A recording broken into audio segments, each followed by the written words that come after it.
Assalamualaikum warahmatullahi wabarakatuh. Saya Hasnawati SPD, calon guru penggerak Angkatan 7, Kota Bau-Bau, Sulawesi Tenggara.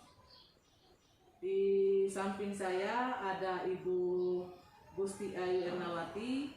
Beliau ini adalah guru kelas 5 di SD Negeri Karing-Karing. Bu Gusti, bagaimana kabarnya hari ini, Bu? Kabar baik Ibu, segera dalam keadaan sehat. Alhamdulillah Ibu. Apakah sudah siap hari ini Ibu untuk diwawancarain supervisi nanti Bu? Ya, Bu, siap. Alhamdulillah Ibu. Jadi sesuai dengan kesepakatan kita minggu lalu Ibu, bahwa hari ini saya akan melakukan supervisi. Jadi untuk supervisi ini ada 3 tahap, yaitu pertama pra observasi, 2 observasi, dan 3 pasca observasi. Jadi untuk hari ini yang saya lakukan adalah pra observasi.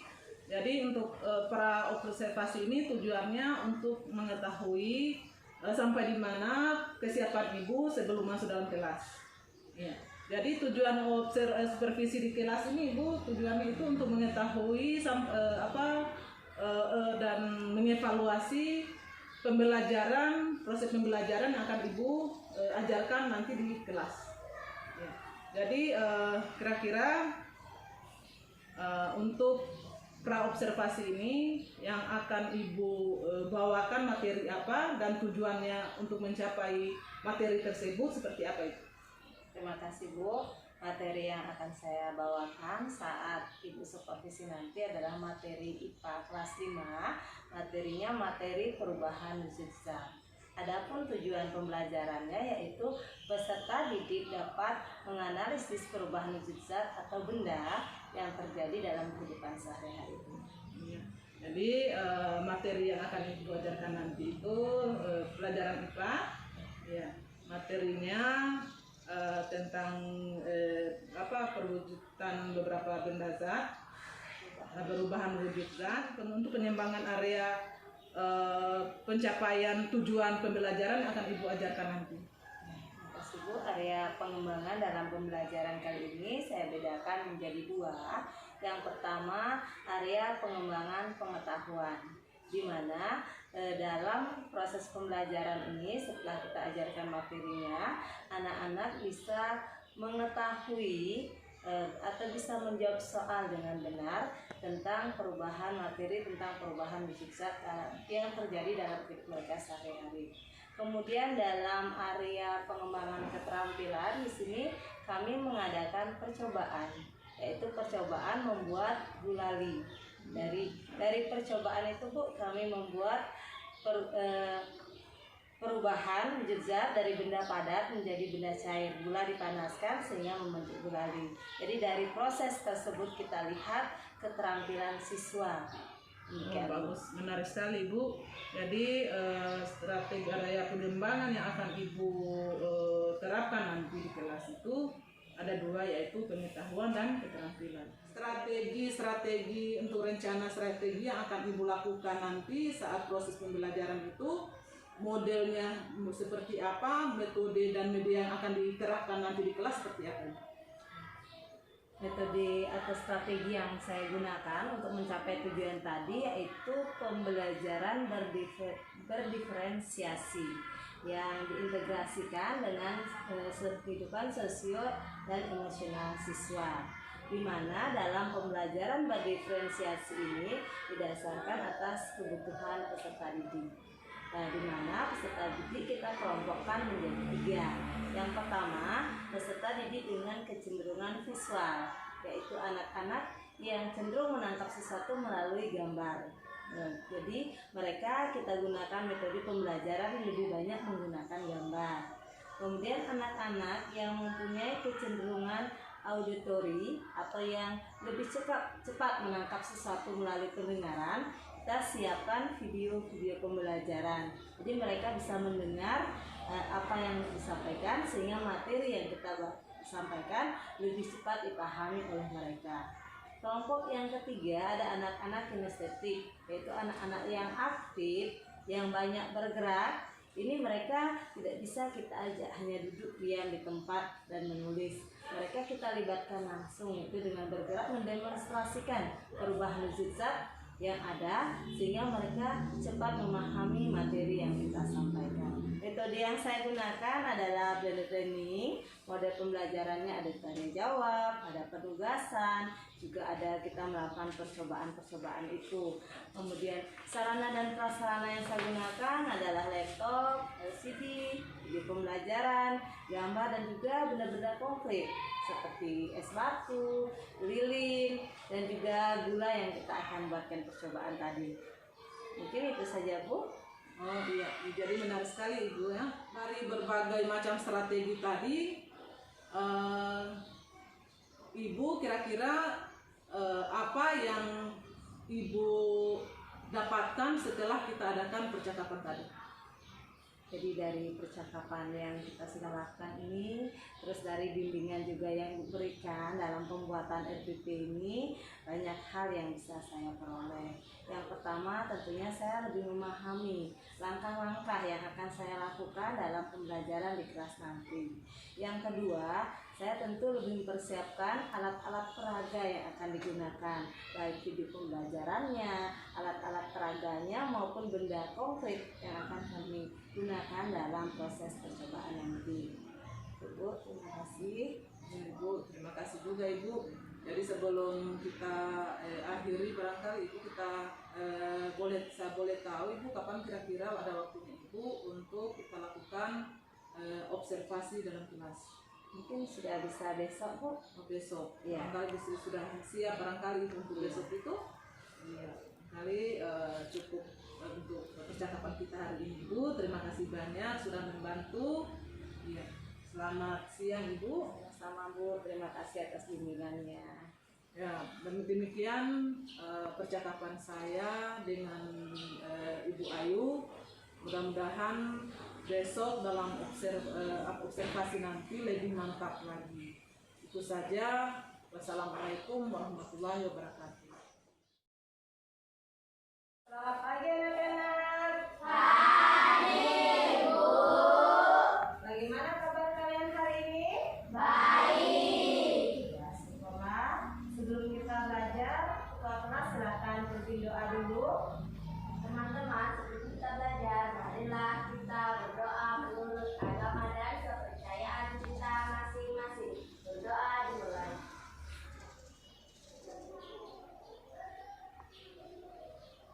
Berdoa selesai. Jadi siapa yang tidak datang hari ini? Yoga. Ya, kenapa? Sakit. Kita doakan sama-sama, semoga Yoga cepat sehat kembali ya. Kalian yang sudah sehat, kita bersyukur masih diberikan kesehatan oleh Tuhan sehingga hari ini kita dapat belajar. Nah, sebelum belajar semua berdiri dulu, coba salah seorang kita nyanyikan lagu Garuda Pancasila bersama-sama.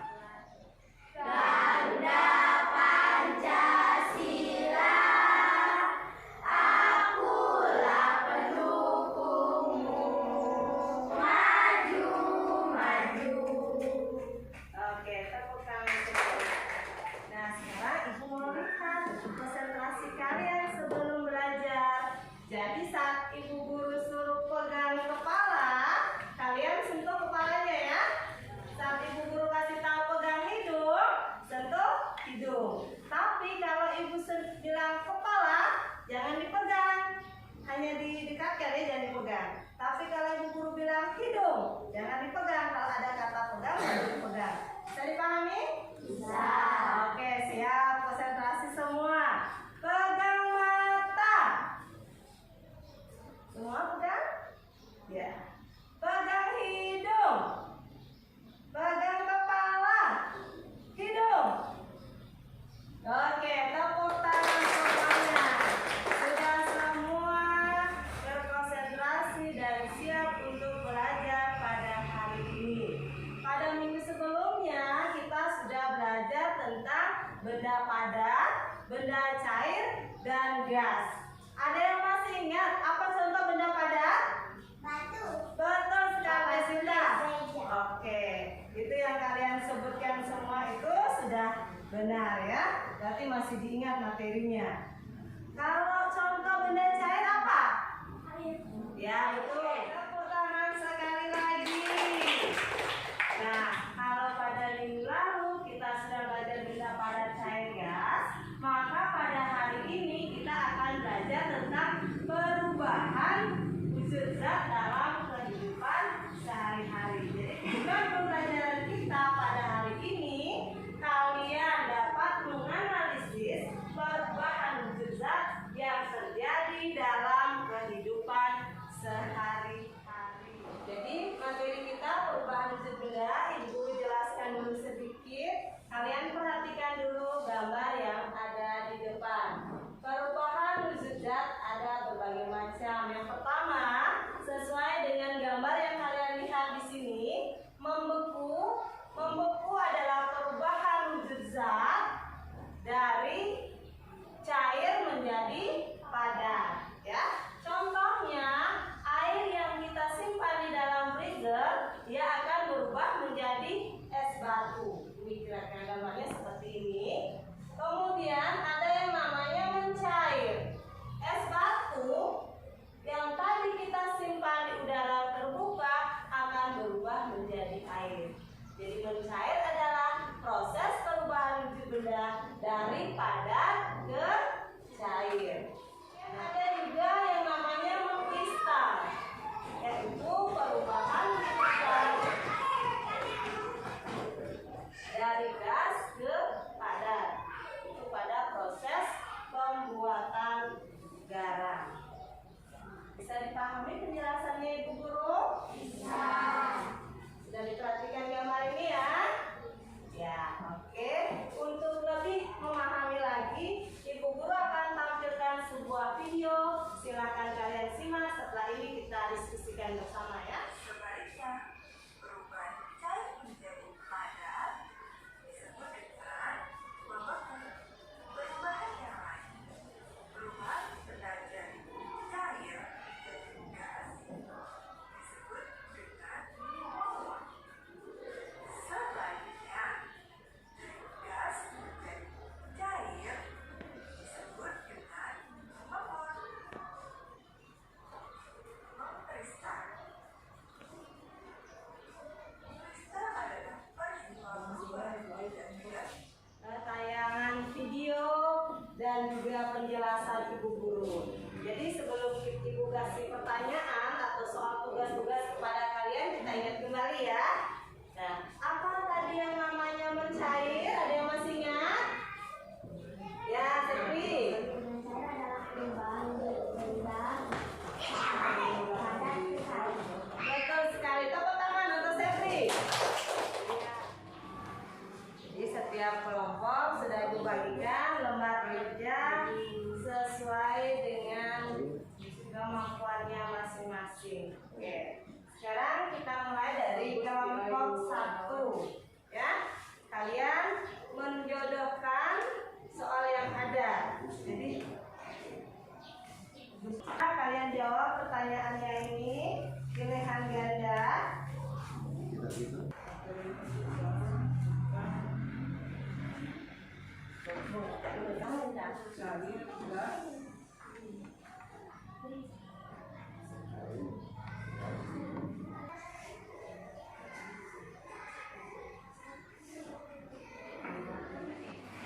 Kalian mengerjakan soal-soal yang ada yang Ibu berikan ini berdasarkan dengan benda konkret yang ada. Jadi ini lilin dipanaskan, dia menjadi mencair. Berubah dari benda apa? Padat menjadi cair. Mengerjakan soal pilihan ganda, kalian soalnya pilihan ganda, kalian jawab berdasarkan gambar yang Ibu berikan ya. Kelompok ketiga dengan bantuan gambar juga menjawab soal-soal esai. Ya, silakan dilanjutkan. Kelompok silakan kumpul hasil pekerjaannya.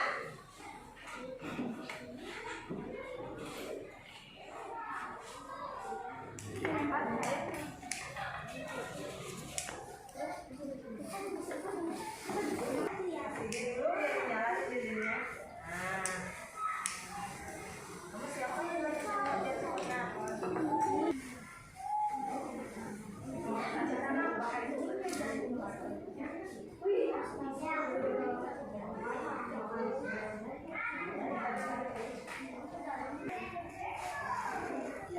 gulanya di sana.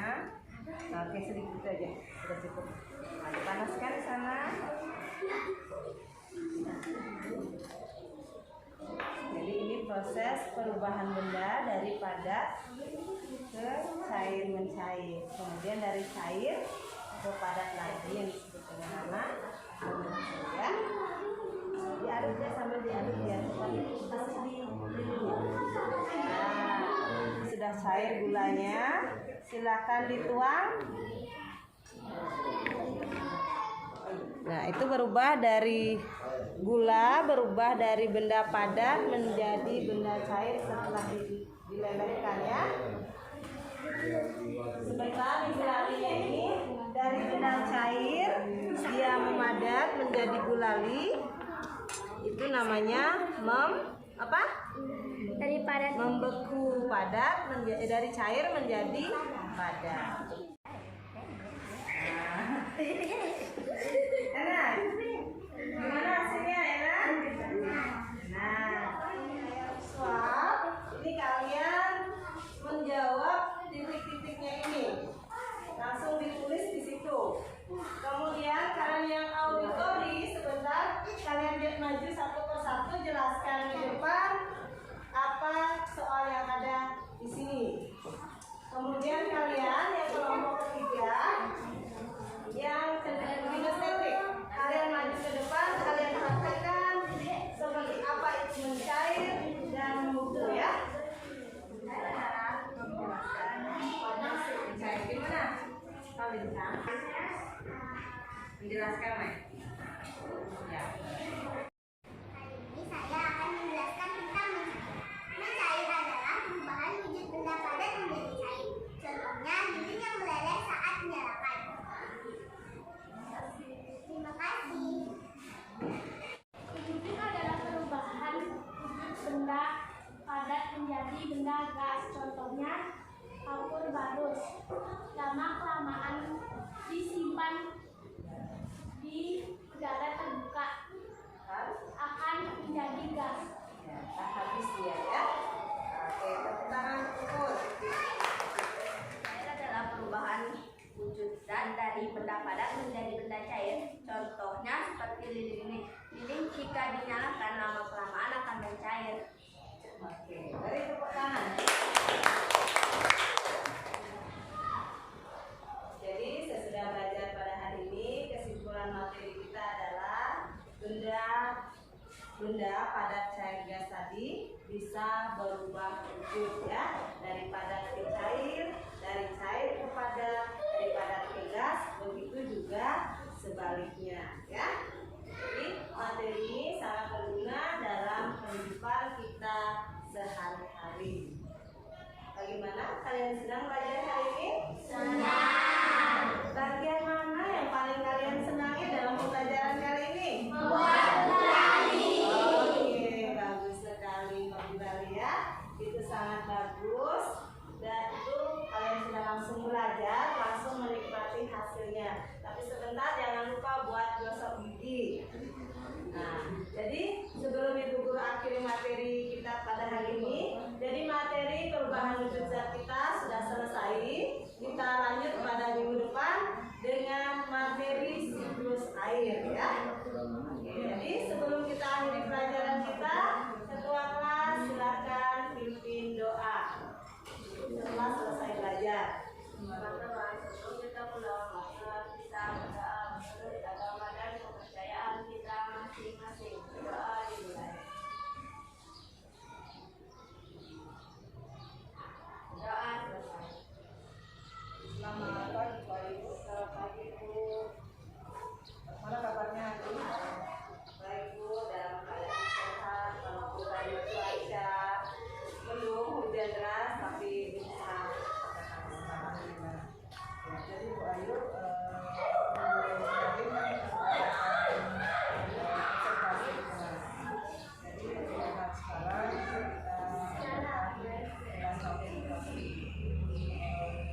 terlaksana atau belum?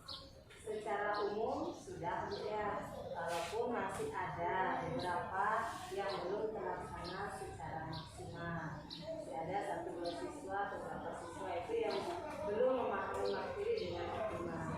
Jadi itu yang saya ingin dapatkan dari Strategi yang direncanakan baik sudah terlaksana atau belum sesuai dengan harapan?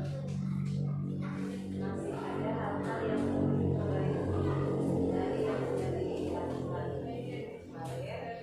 Jadi itu Metode yang diajarkan yang disampaikan sudah terlaksana atau belum? Pembelajaran yang dilaksanakan kemarin itu sudah terlaksana atau belum? secara umum tidak, tapi masih ada kekurangan-kekurangan. Jadi tadi saat belajar kemarin saya perhatikan pada saat itu mengajar itu kan yang metode yang diambil itu adalah strategi belajar dan diferensiasi. Kemudian sudah lakukan tentang sebelum masuk mengajar, sebelum mengajar kan dalam menerangkan apa itu dulu kepada jadi praktik baik apa yang harus dipertahankan dan hal-hal apa yang harus diperbaiki. Praktik baik yang harus saya pertahankan dalam pembelajaran tadi, yang pertama menggunakan RTP berdiferensiasi, di mana kita mengajar, kita sesuaikan dengan kemampuan siswa dan juga sesuai dengan minat mereka, apakah mereka audio, apakah mereka visual, ataukah mereka estetik. Yang kedua, penggunaan alat peraga, baik itu berupa gambar maupun video-video pembelajaran yang ditampilkan melalui LCD. Kemudian kekurangan yang harus diperbaiki dari proses pembelajaran tadi adalah manajemen waktu. Tadi itu masih kurang efektif, agar bisa lebih efektif itu harus diperbaiki lagi. Jadi yang perlu diperbaiki adalah efisienkan waktu. Jadi karena tadi semua kelompok maju menampilkan hasil kerjanya ya. Apa tindak lanjut yang akan ibu lakukan untuk mencapai kekurangannya tadi? Memperbaiki maksudnya ya? Iya. Ya. Yang pertama tentulah mengefisienkan waktu. Tadi mungkin dalam pembelajaran saat maju ke depan, anak-anak hampir semua dapat kesempatan tampil. Kalau biar waktunya lebih efektif, mungkin beberapa siswa yang mewakili kelompoknya yang tampil.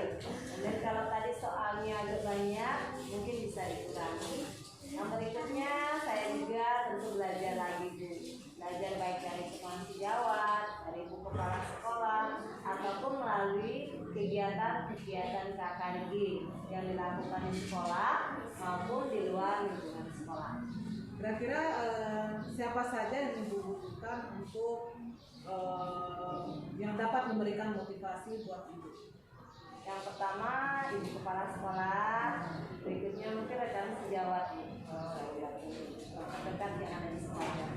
Jadi kapan kira-kira ibu rencananya ibu untuk melaksanakan atau untuk memperbaiki kekurangannya ibu tadi? Kira-kira apa? Kapan rencananya ibu? Mungkin bisa 6 bulan ke depan tepatnya langsung kembali dalam kelas. Jadi mulai dari sekarang barangkali ibu bisa membuat catatan-catatan kecil yang tentang kekurangan yang tadi apa, supaya pada saat kegiatan KKG ibu bisa bertanya, bisa belajar. Jadi dari apa yang sudah kita lakukan tadi wawancara ibu, kegiatan wawancara tadi, kira-kira apa yang bisa ibu simpulkan? Ada kesimpulannya apa? Jadi kesimpulan saya dari apa yang sudah kita lakukan tadi, yang pertama adalah tentu mempertahankan hal-hal baik yang sudah dilakukan di dalam kelas, ya. Yang kedua, memperbaiki kekurangan-kekurangan yang masih